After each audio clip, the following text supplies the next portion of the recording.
Important सवाल पे बात करेंगे कि जो हमारा न्यूट्रल और अर्थिंग होता है इसके बीच में कितने वोल्टेज होने चाहिए। तो ये जो सवाल है वो काफ़ी इजी है, आप आसानी से समझ भी जाएंगे कोई इस सवाल को कि अर्थिंग और वोल्टेज के अर्थिंग और न्यूट्रल के बीच में कितना वोल्ट होना चाहिए। तो इसमें क्या होता है, काफ़ी लोग जब इंटरव्यू में पूछा जाता है तो बहुत सारे लोग कहते हैं 5 वोल्ट से कम होना चाहिए, कोई कहते हैं 3 वोल्ट से कम होना चाहिए, कोई बोलते हैं 2 वोल्ट से कम होता है।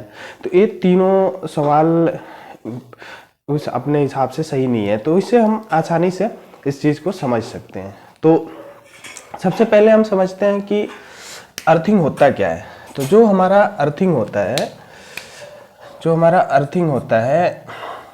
अर्थिंग हमारे 2 टाइप से यूज किए जाते हैं।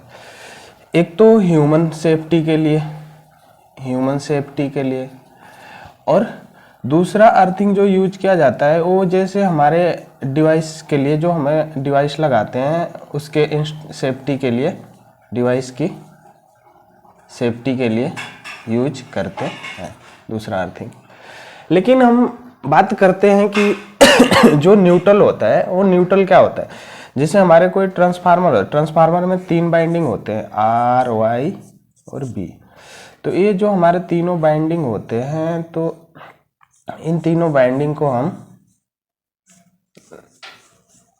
शॉर्ट कर देते हैं, तीनों बाइंडिंग को शॉर्ट कर देते हैं। ये हमारा न्यूट्रल मिल गया, शॉर्ट कर देते हैं। लेकिन क्या होता है कि इस न्यूट्रल जो हमारा मिला इसे भी हम ग्राउंडिंग करते हैं। इसे क्या बोलते हैं, हम ग्राउंडिंग बोलते हैं। इसका नाम हम देते हैं ग्राउंडिंग, क्योंकि कंफ्यूज ना हो बंदा, इसलिए हम इसे क्या कहते हैं, ग्राउंडिंग। तो इन तीनों बाइंडिंग को हम शॉर्ट कर देते हैं जिससे हमारा न्यूट्रल निकलता है, इसे हम ग्राउंडिंग कर देते हैं। एक तो ये हमारा अर्थिंग हो गया। अब दूसरा, जैसे घरों के लिए एक अर्थिंग यूज करते हैं। जैसे घरों में जब हम कोई यूज करते हैं तो उसमें हम अर्थिंग यूज करते हैं घरों में। तो घरों में क्या होता है कि जैसे हमारा एक घर है, घर में हमने एक अर्थिंग ले लिया, तो ये हमारा जो अर्थिंग है, जो ट्रांसफार्मर से बिजली घरों में जाती है, फिर हम अर्थिंग लेते हैं। तो ह्यूमन सेफ्टी के लिए लेते हैं, ह्यूमन सेफ्टी के लिए इस अर्थिंग को हम लेते हैं। लेकिन हम बात करते हैं कि हम यहाँ का आगे न्यूट्रल क्या होता है। हमें तो बात करना था कि अर्थिंग एंड न्यूट्रल में के बीच में वोल्टेज कितना होता है।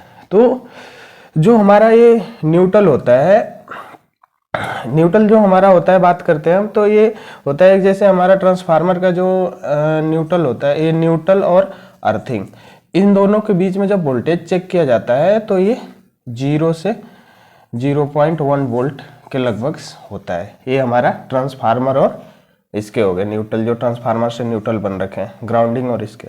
और जो हमारे घरों में यूज होते हैं, उसमें अगर हम मल्टीमीटर लगाते हैं अर्थिंग में और न्यूट्रल में, तो इसका हम जब चेक करते हैं अर्थिंग, तो ये हमारा 0.5 वोल्ट, 4 वोल्ट, 2 वोल्ट ऐसे आता है। तो इतना हमारा आना ही आना चाहिए, इसे हम सही मानते हैं कि हमारा ये अर्थिंग सही है, प्रॉपर है। अगर ये 0 वोल्ट आता है अगर आपका ये 0 वोल्ट आता है तो 0 वोल्ट में आपका अर्थिंग हुआ ही नहीं है। 0 वोल्ट जब आपका आता है तो आपके यानी कि अर्थिंग हुआ ही नहीं है।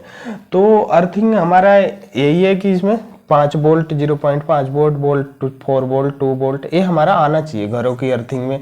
और जो हमारे ग्राउंडिंग और न्यूट्रल होते हैं, इसमें ये अर्थिंग का जो वोल्ट होता है 0 से 0.1 वोल्ट आना चाहिए।